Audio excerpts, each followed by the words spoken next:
श्री शिवाय नमस्तुभ्यम। हर हर महादेव। जय माता दी। आज मैं आप सभी को सुनाने जा रही हूँ सटतिला एकादशी व्रत कथा को। संपूर्ण नियम, व्रत कथा, पूजा विधि और सटतिला एकादशी व्रत का पारण कब करना है, संपूर्ण जानकारी आज के एकमात्र वीडियो से आप सभी को प्राप्त होने वाली है। तो वीडियो अंत तक जरूर से देखिएगा। प्रिय भक्तगणों, पुराणों के अनुसार भगवान श्री कृष्ण धर्मराज युधिष्ठिर को माघ मास के कृष्ण पक्ष की एकादशी का महत्तम बताते हुए कहते हैं कि हे राजन, माघ मास की कृष्ण पक्ष की एकादशी सटतिला या पाप हारिणी के नाम से जानी जाती है, जो सब पापों का नाश करने वाली है। पद्म पुराण में वर्णन है कि तिलों के बोने पर जितनी शाखाएं पैदा होती हैं, उतने हजारों वर्षों तक दान करने वाला व्यक्ति स्वर्गलोक में प्रतिष्ठित होता है। प्रिय भक्तों, माघ माह चल रहा है और एकादशी तो अपने आप में भगवान श्री हरि के निमित्त किए जाने वाला एक ऐसा व्रत है जो आपको अनेकों पापों से पार कर देता है, आपके जीवन को संवार देता है। जो बड़े बड़े पापी होते हैं उनको पापों से मुक्ति मिल जाती है। तो इसीलिए माघ मास की एकादशी सटतिला एकादशी है और इसकी महिमा जितनी ज़्यादा बताई जाए उतनी ही कम है, क्योंकि इसकी महिमा बड़ी ही अद्भुत है। एकादशी में विशेषकर तिलों का सेवन करना, तिल का दान देना, तिल के तेल से स्नान करना, तेल से बने हुए पदार्थों को ग्रहण करना, इन सब का विशेष महत्व बताया गया है। इसीलिए 6 प्रकार से जो तिलों का प्रयोग करने की सलाह इस एकादशी में दी गई है, उसी कारण इस एकादशी को सटतिला एकादशी के नाम से जाना जाता है। वर्ष में आने वाली बाकी सभी एकादशियों में हम तिल का सेवन नहीं करते, लेकिन मात्र यह एक ऐसी एकादशी होती है जिस दिन तिल के सेवन का प्रयोग करने की सलाह हमारे शास्त्र देती हैं। इसलिए इस एकादशी को सटतिला एकादशी के नाम से जानते हैं। तो इस दिन तिल से बने हुए व्यंजन, तिल से भरा हुआ पात्र दान करने से अनंत गुना पुण्य फल की प्राप्ति होती है। एकादशी का व्रत करने से मनुष्य की आध्यात्मिक उन्नति होती है और सभी प्रकार के पापों से उन्हें मुक्ति मिलती है। जितना पुण्य कन्यादान, 1000 वर्षों की तपस्या और स्वर्ण दान से मिलता है, उससे कहीं अधिक फल प्राणी को एकमात्र सटतिला एकादशी का व्रत करने से मिल जाता है। यह व्रत परिवार के विकास में सहायक होता है और मृत्यु के बाद व्रती व्यक्ति को विष्णु लोक की प्राप्ति होती है। तो प्रिय भक्तगणों, आज के इस वीडियो में संपूर्ण जानकारी आपको देने वाली हूँ, तो ध्यान से सुनिएगा।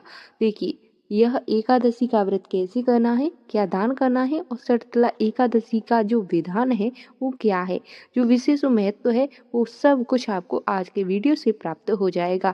तो पूज्य गुरुदेव की कृपा से आप सभी इस वीडियो को अंत तक जरूर से देखिएगा और वीडियो को आगे देखने से पहले वीडियो को लाइक और चैनल को सब्सक्राइब जरूर से कर लीजिएगा।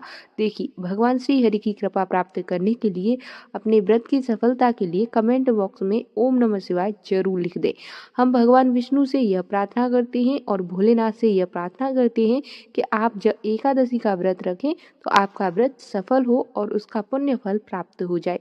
तो देखिए, इस बार सटतिला एकादशी का व्रत कब रखा जाएगा, तो एकादशी और द्वादशी तिथि कब से कब तक रहेगी। व्रत के पारण को लेकर कई बार कंफ्यूजन बना रहता है, तो वह भी कंफ्यूजन आपका आज इस वीडियो के माध्यम से दूर हो जाएगा। व्रत खोलने का शुभ मुहूर्त कब से कब तक है रहेगा। इस बार जो माघ मास कृष्ण पक्ष की एकादशी तिथि है, वो 24 जनवरी को शाम 7:02 पर प्रारंभ होगी। तो वहीं यह तिथि का समापन 25 जनवरी को रात 8:30 पर होगा। ऐसे में उदया तिथि के अनुसार सटतिला एकादशी का जो व्रत है वो शनिवार 25 जनवरी को रखा जाएगा और इस दिन जो ब्रह्म मुहूर्त रहेगा वो सुबह 5:26 से लेकर 6:19 के बीच में रहने वाला है। इसके बाद में अभिजीत मुहूर्त लग जाएगा। तो प्रिय भक्तगणों, द्वादशी तिथि जो प्रारंभ होगी 25 जनवरी शनिवार की रात को 8:13 से प्रारंभ होगी। इसके साथ ही हरिवासर का समय भी शुरू हो जाएगा और द्वादशी तिथि की समाप्ति 26 जनवरी रविवार को रात 8:54 पर होगी। तो देखिए, पारण किस समय करना होगा। तो रविवार 26 जनवरी को आपको पारण करना है और पारण करने का जो समय रहेगा वो 7:11 से लेकर 9:34 तक रहने वाला है। एकादशी का व्रत रखने के लिए बहुत सारे नियम ऐसे होते हैं जो कि एकादशी का व्रत रखने वाले भक्तों को अनिवार्य रूप से मनाने चाहिए। जैसे कि एकादशी व्रत के नियमों का पालन 10वीं तिथि से ही प्रारंभ हो जाता है। 10वीं तिथि में किया गया भोजन शुद्ध सात्विक होना चाहिए और 10वीं तिथि के समय सूर्यास्त के बाद भोजन नहीं करना चाहिए। सूर्यास्त होने से पहले आप भोजन ग्रहण कर लें और उसके बाद अच्छी तरह से कुल्ला कर लें ताकि भोजन का कोई भी अंश आपके मुंह में ना रह जाए। इसके बाद आप जमीन पर बिस्तर बिछाकर सोएं और गृहस्थ लोगों को 10वीं तिथि से लेकर द्वादशी तिथि तक ब्रह्मचर्य का पालन करना चाहिए। 10वीं तिथि के दिन मसूर की दाल, उड़द की दाल, बैंगन आदि चीज़ें जो है वह नहीं खाई जाती हैं। एकादशी के दिन सुबह जितनी जल्दी हो सके उतनी जल्दी उठकर आपको स्नान करके पूजा करनी चाहिए, क्योंकि षटतिला एकादशी जो होती है इस दिन तिलों का 6 प्रकार का प्रयोग किया जाता है। इस कारण इस एकादशी का नाम षटतिला एकादशी है। और 6 प्रकार से जो तिल होते हैं उनका जो प्रयोग है, देखिए पहला प्रयोग इस दिन आप पानी में काले तिल डालकर स्नान करें। दूसरा तिल का उपवन लगाकर यानी जिसे हम उपटन कहते हैं उसे लगाकर स्नान करें। तीसरा देवताओं को अर्घ देते समय जल के लोटे में थोड़े से काले तिल डाल करके अर्घ दें। और चौथा भगवान विष्णु की पूजा में आप तिलों का प्रयोग विशेष रूप से करें, भगवान को तिल जरूर अर्पित करने चाहिए। पांचवा ये है कि आप आज के दिन तिल का दान करें और छठवा यह कि तिल से आज के दिन आप आहुति दें। आप जो यज्ञ करते हैं, हवन करते हैं, यदि आप नियमित रूप से प्रत्येक एकादशी का व्रत करते हैं तो आपको तिलों की आहुति देनी चाहिए। कम से कम 108 बार आज के दिन तिलों से आहुति दी जाती है। जो लोग षटतिला एकादशी के दिन 6 प्रकार से तिलों का प्रयोग न कर पाए वह किसी भी प्रकार से प्रयोग कर सकते हैं। एकादशी के दिन आप हाथ में जल और पुष्प लेकर व्रत का संकल्प लें और फिर भगवान श्री हरि की पूजा करें। भगवान श्री हरि को चंदन का तिलक लगाएं। ध्यान रखें कि एकादशी के दिन चावल का प्रयोग नहीं करना है, चावल का प्रयोग वर्जित होता है और भगवान श्री हरि को अक्षत भी नहीं लगाने चाहिए। केवल पीले फूल, फल, तिल लगाने के साथ ही आप धूप दीप जलाकर भगवान श्री हरि विष्णु की मंत्रों के साथ में पूजा कर सकती हैं। पूजा जरूर से करें क्योंकि माघ का महीना है और भगवान कृष्ण के माधव स्वरूप की पूजा इस महीने में की जाती है। तो ओम श्री माधवाय नमः इस मंत्र का यथासंभव जप करें और हो सके तो हरे कृष्णा महामंत्र का जप अधिक से अधिक बार करें। यदि आपके पास तुलसी की माला है तो एक माला का जाप या किसी विशेष मंत्र का जाप कर सकते हैं। एकादशी के दिन भगवान श्री हरि को सुबह और शाम की पूजा में तुलसी दल अर्पित करना चाहिए। अगर आपके पास भोग लगाने के लिए पीले फल नहीं है, कोई भी फल फूल उपलब्ध होते हैं तो आप केवल जल और तुलसी दल भगवान श्री हरि विष्णु को अर्पित कर सकते हैं और भगवान उसी से ही प्रसन्न हो जाएंगे। लेकिन एकादशी के दिन तुलसी दल नहीं तोड़ी जाती है, तो आप 10वीं तिथि के दिन सूर्य अस्त से पहले ही तुलसी दल भी तोड़कर रख लें।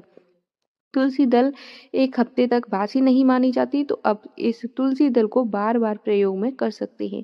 जैसे कि द्वादशी तिथि को भी आपको तुलसी दल नहीं तोड़ने चाहिए, तो इस दिन भी आप द्वादशी को यह तुलसी पत्र तोड़ करके प्रयोग कर सकते हैं। और प्रिय भक्तगणों, तुलसी दल जरूर से भगवान विष्णु को समर्पित की जानी चाहिए, इसलिए एक दिन पहले तुलसी दल तोड़ करके उसे गंगा जल में धो करके उसे दोबारा अर्पित भी कर सकते हैं।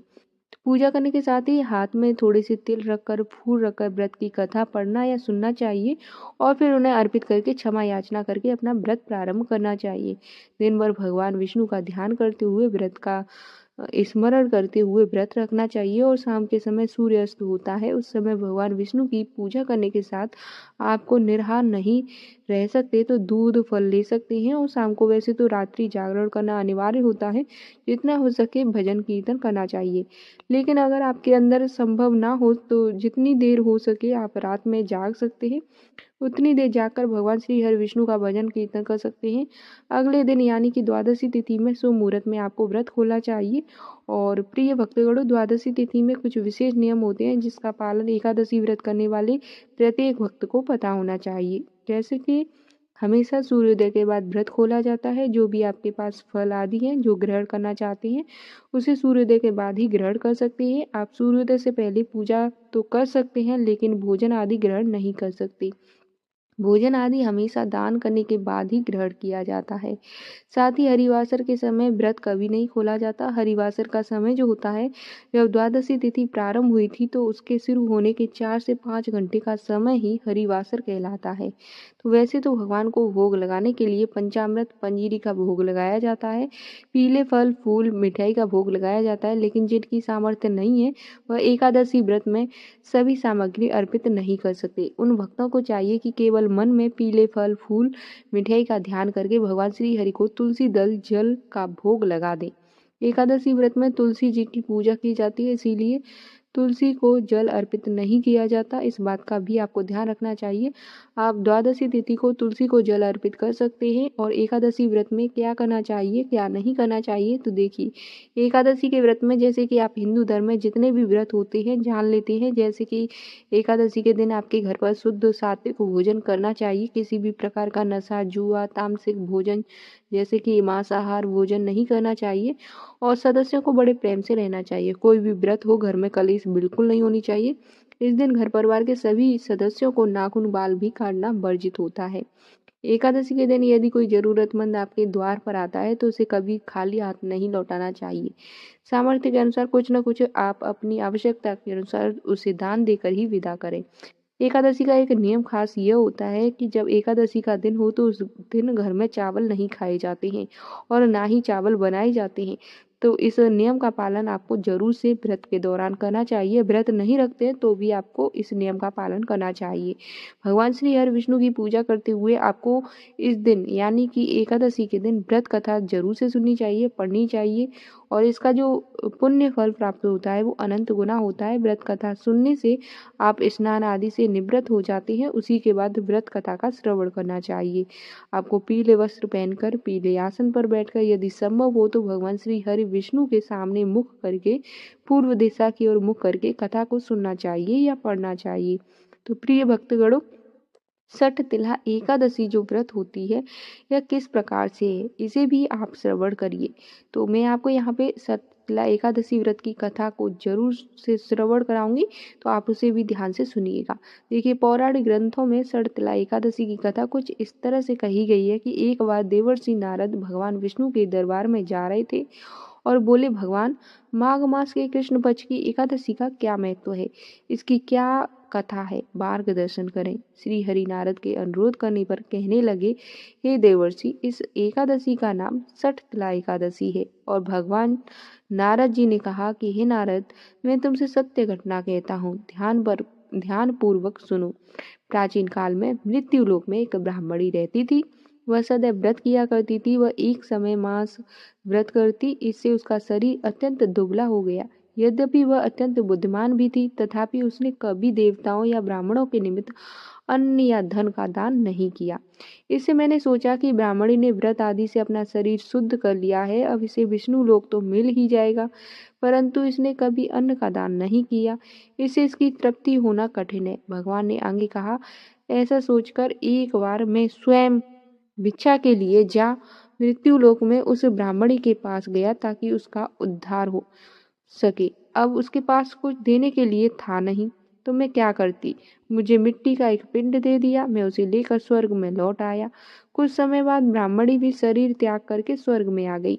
उस ब्राह्मणी को मिट्टी का दान करने से स्वर्ग में सुंदर महल मिला, परंतु उसने अपने महल को अन्न आदि सब सामग्रियों से सुन्न पाया। उसके घर में किसी प्रकार की सुख सुविधा नहीं थी। घबरा कर वह मेरे पास आई और कहने लगी, हे भगवान, मैंने अनेक व्रत आदि से आपकी पूजा की, परंतु फिर भी मेरे घर अन्न आदि सब वस्तुओं से शून्य है। इसका क्या कारण है। तब मैंने उससे भिक्षा वाली जो बात थी उसे बताई। ब्राह्मणी पश्चाताप करके बोली, विलाप करने लगी, बोली, अब मैंने उससे कहा कि पहले तुम अपने घर जाओ, देव स्त्रियां आएंगी तुम्हें देखने के लिए, पहले उनसे सठ तिला एकादशी की पुण्य विधि सुन लो, तब द्वार खोलना। मेरे ऐसे वचन सुनकर वह अपने घर गई। जब देव स्त्रियां आई और द्वार खोलने को कहा तो ब्राह्मणी बोली, आप मुझे देखने आई हो तो सठ तिला एकादशी का महत्व मुझसे कहो। उसमें से एक देव स्त्री कहने लगी कि मैं कहती हूँ। जब ब्राह्मणी ने सठ तिला एकादशी का महत्व सुना तब द्वार खोल दिए गए। देवांगना ने उसको देखा कि ना तो वह गंधर्व है ना असुरी है, वह न पहले जैसी मानुसी है। उस ब्राह्मणी ने उसके कथन अनुसार षटतिला एकादशी का व्रत किया। इसके प्रभाव से वह सुंदर और रूपवती हो गई तथा उसका घर अन्न आदि समस्त सामग्रियों से युक्त हो गया। इसलिए हे नारद, जो कोई भी इस दिन तिलों से स्नान दान करता है, उसके भंडार अन्न धन से भर जाते हैं। अतः मनुष्य को मूर्खता त्याग कर षटतिला एकादशी का व्रत और लोभ न करके तिल आदि का दान करना चाहिए। इससे दुर्भाग्य, दरिद्रता तथा अनेक प्रकार के कष्ट दूर होकर मोक्ष की प्राप्ति होती है। तो प्रिय भक्तगणों, ये तो थी षटतिला एकादशी व्रत कथा। अब मैं आपको षटतिला एकादशी के दिन भगवान के निमित्त कौन से उपाय करने चाहिए जिससे हमारी तकलीफें दूर हो जाती हैं, वह बताने वाली हूँ। अगर आप निरंतर रूप से आर्थिक उन्नति चाहते हैं तो षटतिला एकादशी के दिन स्नान आदि से निवृत्त होकर साफ कपड़े पहनकर तुलसी के पौधे के सामने घी का दीपक जलाएं और ओम नमो भगवते वासुदेवाय नमः मंत्र का 11 बार तुलसी के पौधे के प्रणाम करते हुए बोलें। एकादशी के दिन ऐसा करने से आपकी आर्थिक उन्नति की रफ्तार तेजी से बढ़ने लगेगी। दूसरा उपाय यह है कि अगर आप लंबे समय से कर्ज के बोझ से परेशान हैं तो इस एकादशी के दिन स्नान आदि के बाद पीपल के वृक्ष पर 11 बार कच्चे सूत लपेट कर परिक्रमा करें और परिक्रमा पूरी होने के बाद पीपल की जड़ में जल अर्पित करें। हाथ जोड़कर कर्ज से जल्दी मुक्ति पाने के लिए प्रार्थना करें। इस दिन ऐसा करने से जल्द ही आपके ऊपर कर्ज का बोझ उतर जाएगा। वैसे भी इस बार की एकादशी शनिवार की है, तो शनिवार को पीपल की पूजा करना बड़ा ही शुभ माना जाता है। इससे 2 गुना लाभ मिलता है, तो आप इस उपाय को जरूर करिएगा। तीसरा उपाय, अगर आप लाख कोशिशों के बाद भी आपकी आर्थिक स्थिति इधर उधर बनी हुई है, मतलब धन आना नहीं चाह रहा है या फिर धन का लाभ नहीं हो पा रहा है, तो इस दिन भगवान विष्णु के निमित्त षटतिला एकादशी का उपवास रखें और साथ ही पीले रंग के रेशमी कपड़े में 7 हल्दी की गांठें बांधकर केले के वृक्ष के नीचे रखकर आएं। एकादशी के दिन ऐसा करने से आपकी आर्थिक समस्याएं हल हो जाएंगी और जल्द ही आपको इसका उपाय इसका जो तरीका होगा वो निकल के आ जाएगा। चौथा उपाय आपके बिजनेस का है। अगर आपका बिजनेस धीरा चलता है तो षटतिला एकादशी के दिन भगवान विष्णु की पूजा के समय पीले रंग का कपड़ा लें, उसमें 2 हल्दी की गांठ, एक चांदी का सिक्का और एक पीले रंग की कौड़ी रखकर उस कपड़े में गांठ लगाकर पोटली बना लें। अगर आप चांदी का सिक्का रखने में असमर्थ हैं तो साधारण सा 1 रुपये का सिक्का उस पोटली में रख दें और अपने धन रखने वाले स्थान पर रखें। षटतिला एकादशी के दिन ऐसा करने से आपका व्यापार तेजी से चलने लगेगा। पांचवा है कि अगर आपके दाम्पत्य जीवन में मधुरता कहीं गायब हो गई है या आपके रिश्ते में ऊर्जा नहीं है, तो कहीं न कहीं ये षटतिला एकादशी के दिन आपको यह उपाय जरूर करना चाहिए। इस दिन आपको कच्चा दूध, जटा वाला नारियल लेकर उसमें एक पीले कपड़े में लपेट करके नारियल पर कपड़े को मौली की सहायता से बांधकर भगवान विष्णु के मंदिर में अर्पित कर दें और इस दिन ऐसा करने से आपके दाम्पत्य जीवन में मधुरता बनी रहेगी और आपके रिश्ते में मधुरता आएगी। यह उपाय अगर आपके मनपसंद विवाह में देरी आ रही है या लंबे समय से दिक्कतें चल रही हैं या हो नहीं पा रहा है, तो इसके लिए भी कर सकते हैं और आप चाहे तो यह दूसरा उपाय भी कर सकते हैं। इसके लिए एकादशी के दिन स्नान आदि करने के बाद भगवान विष्णु और माँ लक्ष्मी की मूर्ति लेकर के या फोटो प्रतिमा लेकर उनके सामने बैठ जाएं और भगवान विष्णु के 108 बार मंत्रों का जाप करें। मंत्र है ओम लक्ष्मी नारायणे नमः, ओम लक्ष्मी नारायणे नमः। जाप करने के बाद हाथ जोड़कर श्री विष्णु और माँ लक्ष्मी से अपने मनपसंद विवाह की सफलता के लिए प्रार्थना करें। षटतिला एकादशी के दिन इस प्रकार मंत्र जाप और प्रार्थना करने से आपके मनपसंद विवाह में आने वाली परेशानियां जल्दी से दूर हो जाएंगी। और अगला जो उपाय है वो है अच्छी नौकरी के लिए। अगर नौकरी नहीं मिल पा रही है या प्रमोशन अटका हुआ है तो षटतिला एकादशी के दिन कच्चे मिट्टी के घड़े में गेहूं भरकर उस पर ढक्कन लगाकर घड़े को किसी सुपात्र ब्राह्मण को दान करें और अपनी बेहतरी के लिए उसके पैर छूकर आशीर्वाद लें। ऐसा करने से जल्द ही अच्छी नौकरी मिलेगी और प्रमोशन में आने वाली दिक्कतें दूर हो जाएंगी। अगर कैरियर को लेकर बहुत ज़्यादा परेशान हैं, बिजनेस को लेकर के परेशान हैं, नए मुकाम तक पहुंचना चाहती हैं परंतु रुकावटों का सामना करना पड़ रहा है, तो एक पीपल का पत्ता लेकर उस पर हल्दी से स्वास्तिक का चिन्ह बनाएं और भगवान विष्णु के चरणों में ओम नमो भगवते वासुदेवाय नमः कह करके अर्पित कर दें। पीले रंग की मिठाई का भोग लगाएं। अगर मिठाई का भोग नहीं लगा सकते तो केले का फल चढ़ा दें और षटतिला एकादशी के दिन ऐसा करने से कैरियर की अच्छी शुरुआत होगी। बिजनेस में आपको मनचाहा मुकाम मिलेगा। प्रिय भक्तगणों, ये तो थी षटतिला एकादशी व्रत की विधि का विधान और नियम और उपाय। अब मैं आपसे उम्मीद करती हूँ कि आपको हमारे द्वारा दी गई जानकारी बहुत अच्छे से पसंद आई होगी। वीडियो पसंद आए तो वीडियो को लाइक, शेयर और चैनल को सब्सक्राइब करना बिल्कुल मत भूलिएगा। और आगे की और भी जानकारियों के लिए चैनल को ज़रूर से सब्सक्राइब कर लीजिएगा।